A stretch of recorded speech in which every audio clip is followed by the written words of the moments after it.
Bonjour. Alors aujourd'hui, on va faire un baume pour traiter le psoriasis. Donc le psoriasis, c'est une maladie inflammatoire de la peau qui touche principalement les coudes, les genoux et le cuir chevelu. Ça gratte énormément, c'est une desquamation, hein. Donc voilà, vous avez des plaques, la peau est comme plus épaisse et puis ça, c'est rouge, enfin voilà, donc ça gratte, c'est une horreur. Alors les huiles essentielles peuvent soulager les douleurs et l'inflammation de cette attaque en quelque sorte, puisque c'est votre système immunitaire qui se dérègle, et elles aident aussi à régénérer et cicatriser la peau. Donc là, le baume qu'on va faire n'est pas, enfin, vous pouvez pas le donner aux enfants de moins de 6 ans, aux femmes allaitantes et enceintes, et on va éviter pour les personnes asthmatiques et épileptiques. Si certains parmi vous ont ces symptômes, enfin, sont asthmatiques, etc., et voudraient en avoir, vous me revenez vers moi et je vous donnerai de nouvelles concentrations. Parce que voilà, il faut s'adapter. Là, je fais des choses générales, je vous l'ai déjà dit. Si vous êtes dans la mauvaise case en quelque sorte, puisque c'est vraiment ça, vous revenez vers moi et je vous dirai. D'accord? Donc, pour ce baume, on va utiliser plusieurs choses. Plusieurs huiles, Plusieurs huiles végétales, pardon. Donc, moi, j'utilise le macérat de laurier noble, hein, de laurier sauce, donc que je fabrique puisqu'on me donne beaucoup de laurier. J'utilise beaucoup de laurier, donc voilà. Cette huile, alors je le fais sur amande douce, donc l'amande douce, c'est très régénérant, etc. Et le macérat de laurier, ça aide dans les douleurs inflammatoires, donc tout à fait adapté. Ensuite, j'utilise de l'huile de nigel. L'huile de nigel, ça a une action sur les douleurs articulaires, musculaires, et sur les inflammations de la peau, donc c'est un cicatrisant très intéressant. On l'utilise aussi pour les problèmes de peau, de boutons, etc. Hein, moi j'en mets dans le gel SOS boutons parfois. Ensuite, on va utiliser de l'huile d'olive. Bon là j'ai un gros pot, j'avais trouvé ça comme contenant, je trouvais ça intéressant. L'huile d'olive, elle est régénérante, adoucissante et cicatrisante, donc évidemment elle est tout à fait adaptée. Ensuite, je vais utiliser du beurre de karité qui est, vous le savez, régénérant et nourrissant, apaisant, cicatrisant. Enfin voilà, il y a plein, enfin tout combiné, vous vous doutez que c'est super. Et je vais utiliser plusieurs huiles essentielles. Donc 15 gouttes en fait, puisque je vais aussi faire 5 ml, donc ce qui fait 15%, mais réparti sur les 4 huiles essentielles dont je vais vous parler. Donc on va utiliser le géranium rosa. Le géranium rosa, c'est une huile essentielle qui est un régénérant cutané, qui est bon aussi, qui est très inflammatoire. Donc c'est très bon pour le psoriasis. La lavande vraie, voilà. Vous pourriez aussi utiliser de la lavande aspic, mais là je préfère de la lavande vraie. Elle est spécifique pour les problèmes de peau et c'est un régénérant cutané, un antalgique également. Donc c'est bien, c'est un antidouleur. Le titri, vous connaissez maintenant, c'est un antiviral, un antibactérien. Ça stimule l'action du système immunitaire, ce qui est très bien puisque le psoriasis, c'est pas cool par rapport à ça puisque c'est une attaque, c'est votre système immunitaire qui part un peu en vrille. On utilise aussi, alors ça c'est une huile essentielle qui est très rare, moi je l'utilise beaucoup parce que j'ai différentes synergies où je le mets dedans puisque j'ai des synergies spirituelles on va dire. C'est le nard de l'Himalaya. Bon, n'allez pas l'acheter exprès. Si vous mettez que... Vous pouvez mettre aussi de la camomille matricaire, pas de la camomille romaine, mais on peut aussi. La camomille matricaire est une anti-inflammatoire, donc c'est très bon.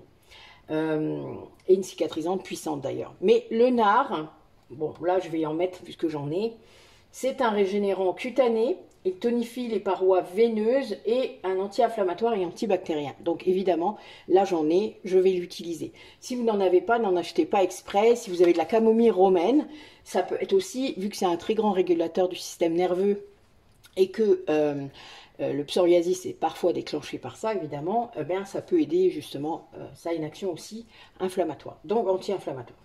Donc voilà, mais c'est vrai que pour ce baume, il vaut mieux de la camomille matricaire si vous en avez. Moi, j'en avais pas, c'est pour ça aussi que j'ai mis le nard. Donc vous voyez, je m'adapte aussi par rapport aux recettes que j'ai. Est-ce que j'ai la bonne huile essentielle? Si je l'ai pas, par quoi je peux la remplacer? Voilà, c'est comme ça que je fonctionne. Et je fais ça aussi par rapport justement aux restrictions, hein, les contre-indications pour les personnes.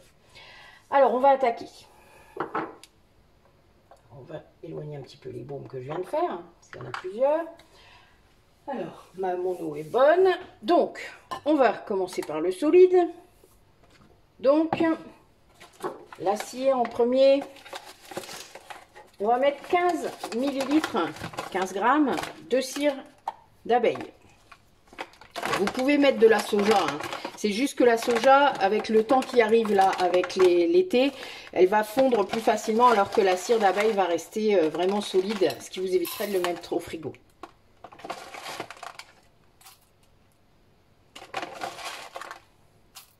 Mais pour les véganes, il n'y a aucun souci. Vous pouvez mettre de la cire de soja. C'est pas un problème. Après, la cire de soja n'est pas non plus adaptée pour les femmes enceintes. Donc, voilà. Vaut mieux de la cire d'abeille. Si vous avez des questions, n'hésitez pas, je vous l'ai déjà dit. Il suffit de les poser. Après, 15 grammes de beurre de karité.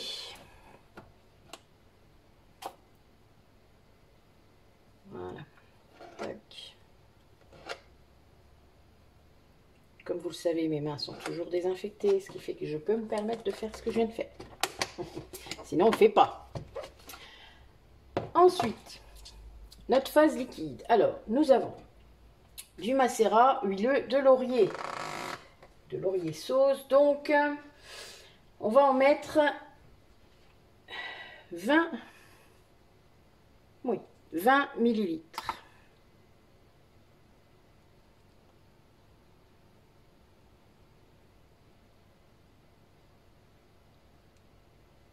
Voilà.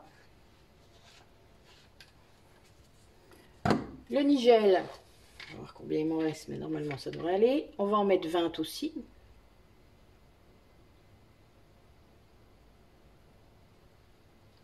Il reste un petit peu. Et l'huile d'olive, on va en mettre 30.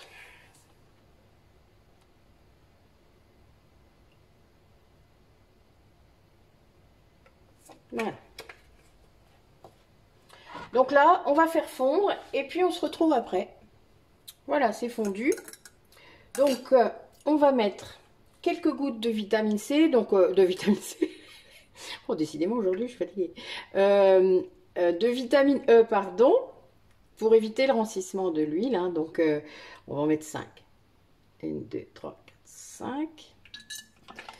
Merde, la pipette est tombée dedans. Oups. C'est pas grave. Ce sera la surprise quand il sera vide. Voilà. Et on va mettre, donc il faut répartir 15 gouttes sur 4 huiles essentielles. Donc on va commencer par faire 4 de lavande vraie.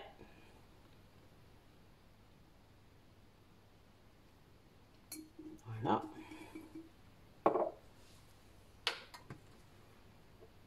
4 de géranium rosa.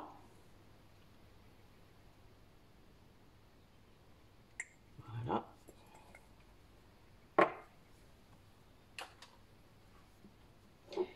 4 de titri.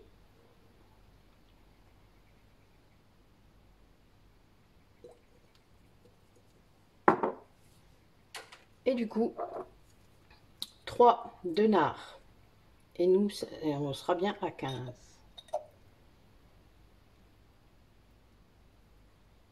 Voilà. Donc tout à l'heure j'ai dit une bêtise, ça fait pas 15%, hein, vous avez bien compris. 15 gouttes, ça représente à peu près 0,30 millilitres. Donc ça nous fait en gros, comment, donc, divisé par 3, ça nous fait 10%. D'accord? Donc 10% dans le produit final. Donc c'est déjà pas mal, c'est bien. Après c'est un traitant, donc c'est normal qu'il soit un peu plus élevé que ce qu'on dit d'habitude, c'est-à-dire sur 3% pour le corps et 1% pour le visage. Après si c'est le cuir chevelu, c'est pas tout à fait pareil que le visage. Donc voilà, mais il est vrai qu'il faut y aller tranquillement avec le pourcentage. 10%, c'est bien assez, n'en mettez pas plus. Alors, donc 50.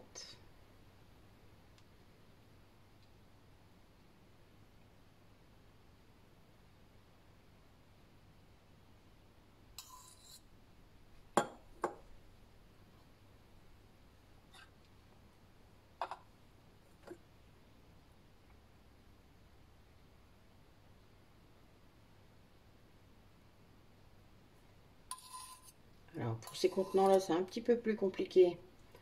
Ils font tout juste 50. Donc, je vais en mettre dans mon petit que j'ai. C'est pas grave. Hop. Ça fait pas beaucoup, mais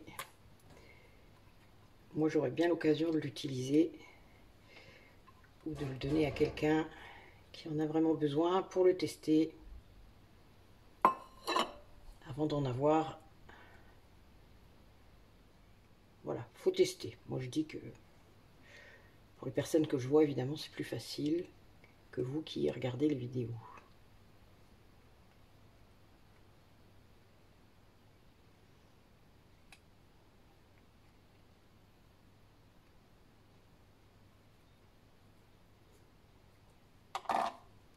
Ouais, ça fait un peu plus de 5 grammes. Bon, vous voyez, il y avait un petit peu d'excédent, mais c'est pas un souci.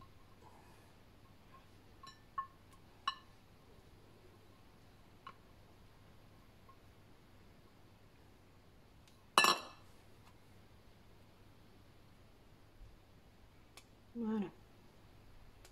Alors, s'il y a quelqu'un qui habite pas loin et qui veut le tester, il n'y a pas de souci, il est à votre disposition.